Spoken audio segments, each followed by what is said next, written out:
Ini hal biasa untuk mendapatkan klarifikasi terhadap apa yang menurut kami perlu diklarifikasi. Mengingat ada aturan-aturan yang sebetulnya ini harus ditegakkan malah kemudian dirubah dan akhirnya apa yang menjadi jargon kampanye beliau sendiri yang mengatakan bahwa maju kotanya, bahagia warganya tidak tercapai. Bahwa Gubernur Anies Baswedan itu selalu benar bohongnya. Ya, jadi kalau dia ngomong bohong itu beneran tuh. Nah, pertanyaannya, jadi sebenarnya yang bahagia ini warganya atau gubernurnya? Melihat kondisi seperti ini ya, saya jadi teringat dulu Anies Baswedan ini sempat bertekad, katanya kebahagiaan warga Jakarta merupakan tujuan yang ingin dia kerjakan jika menjabat sebagai gubernur DKI. Lah sekarang ini apa? Faktanya, yang bahagia kan bukan warga DKI Jakarta, tapi ya dia sendiri. Belum nyentuh.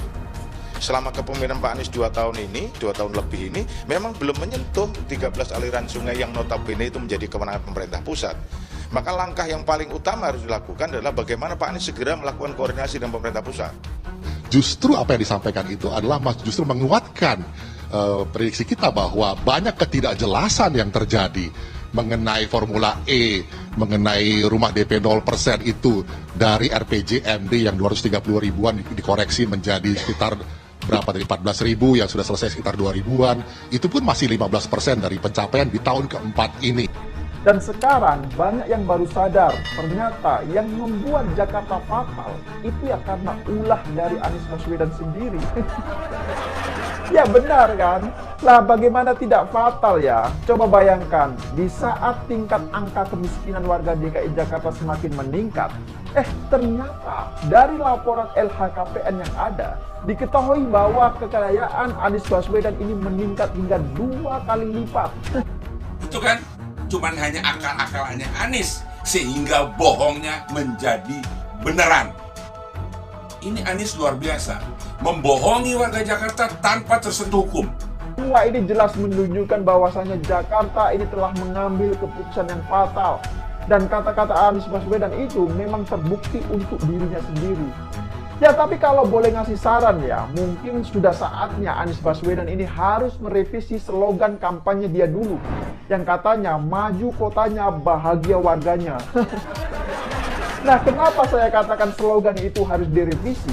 Lah kalau melihat fakta sekarang ini ya, warga DKI Jakarta mana yang hidupnya ini bahagia? Lawang janji kampanye saja, ini banyak yang tidak ditepati oleh Anies Baswedan. Ramai Formula E, ternyata bisa bikin Anies diusung partai.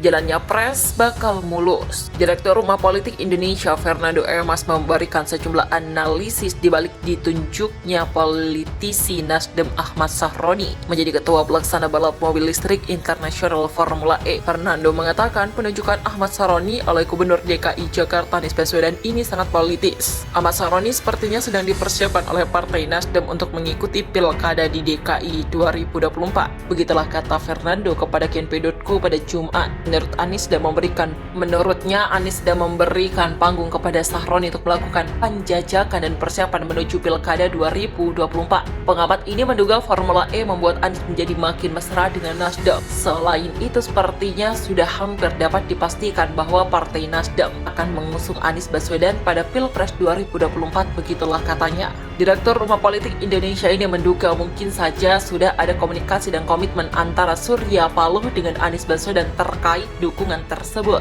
Imbal baliknya, Anies mempersiapkan Sahroni untuk menjadi penggantinya sebagai Gubernur DKI Jakarta. Seperti diketahui, usai menjadi ketua pelaksana balap mobil listrik internasional Formula E, Ahmad Sahroni terus membangun citra positifnya dan menjanjikan akan melibatkan KPK untuk melakukan pengawasan terhadap gelaran ini.